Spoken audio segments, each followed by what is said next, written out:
जय Hind, welcome to the hunter Sahara. तो बात करेंगे इस वीडियो में हम क्लास 10th का एक यूनिट है केमिस्ट्री का, that is acid base and salt. तो उसके कुछ टॉपिक रह गए थे हमारे, तो उसको कंप्लीट करते हैं। तो सबसे पहला वाला जो कंपाउंड है जिसके बारे में आज हमने पढ़ना है, डैट इज कॉमन सॉल्ट। इसका एक अनदर नेम ही है जिसे हम क्या बोलते हैं, टेबल सॉल्ट। क्लियर है। अगर बात की जाए इसके केमिकल नेम की, केमिकल नेम है इसका सोडियम क्लोराइड। क्या नाम है इसका? अगर मैं बात करूं इसके केमिकल फार्मूला की, तो केमिकल फार्मूला है इसका NaCl। बताइए, क्लियर है? ठीक है जी। ऑकरेंस भाई कहाँ से मिलता है हमें? सबसे पहला वाला जो इसका ऑकरेंस है, जो सोर्स है जहाँ से हमें ये मिलता है, डैट इज समुद्र का पानी लिया, उसको इवेपोरेट कर देते हैं, पानी उड़ जाता है, पीछे क्या रह जाता है आपका? नमक रह जाता है। ठीक है, जिसे हम क्या बोलते हैं, कॉमन सॉल्ट बोलते हैं। क्लियर है। एक तो उसका क्या सोर्स है भाई, समुद्र सोर्स है। दूसरा वाला क्या है, रॉक सॉल्ट। भाई चट्टानों से भी हमें क्या मिलता है, नमक मिलता है। कहाँ पर मिलता है भाई? अगर इंडिया की बात की जाए तो हिमाचल प्रदेश में एक जगह है जहाँ का क्या नाम है, मंडी।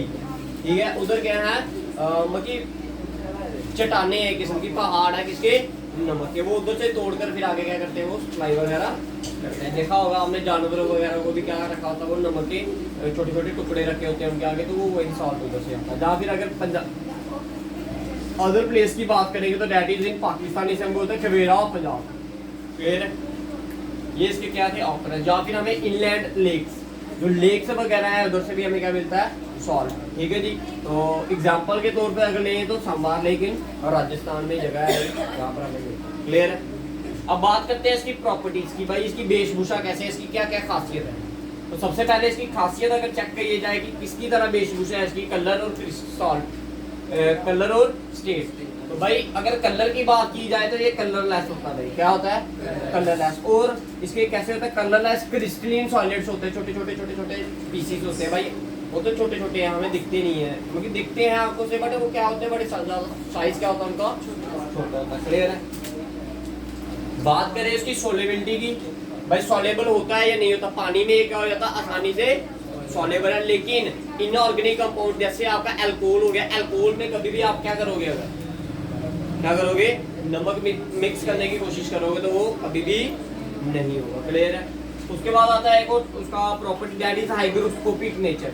क्या होता है, हाइग्रोस्कोपिक नेचर। हाइग्रोस्कोपिक नेचर क्या होता है, ये जो हमारा NaCl है ये स्लाइटली हाइग्रोस्कोपिक इन नेचर है। हाइग्रोस्कोपिक का मतलब क्या होगा, इसका मतलब ये है कि ये हवा में से क्या करता है, मॉइस्चर के कंटेंट को क्या करता है, होल्ड करता है। भाई हवा में से क्या करता है, मॉइस्चर को कंटेन कर लेता है, खुद को क्या कर देता है, थोड़ा सा गीला कर देता है। इसलिए कभी देखो ना, अभी आप नमक का डब्बे को अगर आप खाली रखोगे ना, ऊपर से ओपन करके ढक्कन नहीं लगाओगे उसके ऊपर, तो वो उसमें क्या आ जाते हैं, छोटे छोटे छोटे छोटे बॉल्स बन जाती है, जिसे हम डोगरी में क्या बोलते हैं, रोड़ियां बन जाती है। क्या बन जाती है, रोड़ियां। वो किसके कारण बनती है, क्योंकि उसमें वाटर कंटेंट आ गया होता है, मॉइस्चर आ गया होता है, इसलिए वो क्या कर जाता है, थोड़ा सा छोटी छोटी बॉल्स की शेप में ले लेता है। क्लियर है। That is known as hygroscopic nature. And the other one is action of heat. भाई अगर हम सॉल्ट को हीट करेंगे तो क्या हो जाएगा, एक तो उसका कलर चेंज हो जाएगा, दूसरा क्या होता है भाई, दूसरा ये होता है कि उसमें से साउंड्स आना स्टार्ट हो जाती है, क्रैकिंग साउंड कहते हैं जिसे हम। ठीक है। अगर हम नमक को क्या करेंगे, हीट करेंगे तो उसमें से क्या, एक तो कलर चेंज होगा उसका, प्लस और क्या होगा, क्रैकिंग साउंड आएगी। क्लियर है। और उसी क्रैकिंग साउंड को क्या, क्रैकिंग साउंड आती क्यों, क्योंकि एक क्रिस्टल है। क्या है वो, क्रिस्टल। और जब कोई क्रिस्टल टूटता है, जब एक शीशे की बात ही करें, अगर शीशा अगर टूटेगा तो उसमें से आवाज आएगी ना, तो उसी तरह अगर एक छोटा सा क्रिस्टल भी टूटेगा तो उसकी भी तो आवाज आएगी। तो ये वही आवाज जो हमें सुनाई देती है नमक को क्या करने पे, गर्म करने पे, तो ये वही आवाज है। कहता है एक्शन विद सिल्वर नाइट्रेट। भाई अगर हम क्या करें, सोडियम क्लोराइड को मिक्स कर दें किसके साथ, सिल्वर नाइट्रेट सोल्यूशन के साथ, तो क्या होगा, व्हाइट प्रेसिपिटेट बनेंगे किसके, सिल्वर क्लोराइड के। किसके बनेंगे, तो ये मैंने वही रिएक्शन लिखी है, इधर लिखा है सिल्वर नाइट्रेट प्लस NaCl। इन दोनों की रिएक्शन अगर करेंगे, मिक्सअप करेंगे इनको, तो क्या करेगा भाई, ये इधर से टूटेगा और ये जो आपका Cl होगा, ये AgNO3 है, जो सिल्वर नाइट्रेट है, ये इधर से टूट गया। ये Cl जाकर कहाँ पर लग जाएगा, Ag के साथ, और NO किसके साथ लग जाएगा, Na के साथ। तो क्या बनाएगा, ये सिल्वर क्लोराइड प्लस ये प्रेसिपिटेट बनाता है, PPT लिखते हैं इसके। ठीक है। हम छोटे छोटे व्हाइट प्रेसिपिटेट बनाता है, प्लस सोडियम नाइट्रेट बनाता है। बनाइए। क्लियर है। ये कुछ प्रॉपर्टीज थी किसकी, NaCl की। अब बात करते हैं इनके यूसेज की। तो भाई पहला सबसे जो इम्पोर्टेंट यूज है वो क्या है, कि ये हमारे डाइट का एक इंसेंशियल कंपोनेंट है। भाई हमारे हर एक डाइट, कुछ कुछ भी खाना वगैरह अगर आप बनाओ तो उसमें नमक तो चाहिए ही चाहिए। क्लियर है? तो important component of our diet. Next one is use as a preservative. भाई किसी चीज को सड़ने से, उसको मतलब कि खराब होने से बचाने का काम क्या करता है भाई? NaCl। आपने अक्सर देखा होगा जो अचार वगैरह होता है ना, उसमें नमक डाला जाता है बार बार। जब आप अचार बनाओगे ना, जब आपके मदर वगैरह या आपके दादी वगैरह जब भी अचार वगैरह बनाते हैं तो उसमें जो नमक की मात्रा होती है वो ज्यादा रखी जाती है। नमक की मात्रा की रखी जाती है, ज्यादा रखी जाती है। जब नमक की मात्रा ज्यादा रखी जाती है उसका कारण क्या होता है? पहला कारण यही होता है ताकि वो गले ना, मतलब वो सड़े ना। ठीक है? या फिर जैसे आप पैकेजिंग वगैरह करते हैं, जैसे मीट वगैरह एक्सपोर्ट होता है बाहर वाली कंट्री से, फिश वगैरह एक्सपोर्ट होती है, मीट होता है एक्सपोर्ट। ठीक है? अब ये तो है नहीं उनको जिंदा एक्सपोर्ट किया जाता है, मारकर फिर एक्सपोर्ट किया जाता है ना। तो उसमें क्या किया जाता है? नमक को मिक्स कर दिया जाता है। क्या किया जाता है? नमक को मिक्स क्यों किया जाता है? ताकि वो क्या करे? रास्ते में सड़ ना जाए।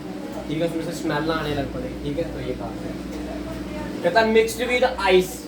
भाई बर्फ के साथ इसको क्या किया जाता है? मिक्स किया जाता है। अगर आप कभी भी बर्फ पे नमक फेंकोगे ना तो उसका फ्रीजिंग पॉइंट को क्या कर देता है? बढ़ा देता है। जब आप 12th में जाओगे तो वो क्या कहता है? पढ़ोगे आप एलिवेशन इन फ्रीजिंग पॉइंट। एक कंसेप्ट आता है आपका एलिवेशन इन फ्रीजिंग पॉइंट। ये वही है कि वो आइस को देखते नहीं आप, वो आजकल रोलर वाइज आइसक्रीम आई है जिसके ऊपर वो क्या कहते हैं जूस वगैरह फेंकते हैं या फिर क्या दूध वगैरह भी फेंकते हैं, तो वो जल्दी जल्दी क्या कर जाती है? वो फ्रीज हो जाती है। उसके जो नीचे रखा होता है उसमें क्या किया होता है?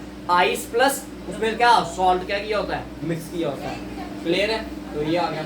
Use as a raw material for other. भाई अदर दूसरी चीजों को बनाने के लिए भी हम इसका यूज करते हैं, एज अ रॉ मटेरियल की तरह किसको यूज करते हैं हम? NaCl को। फिफ्थ वन क्या है? Use in the manufacturing of soap. ये आपका इंडस्ट्रियल यूज आ गया। भाई काफी सारी इंडस्ट्रीज है जो क्या करती हैं? NaCl को यूज करते हैं, जिसमें से one of the soap industries, soap industry भी उसमें क्या है? शामिल है, जो क्या करती है भाई? NaCl को क्या करती है? यूज करती है किसके लिए?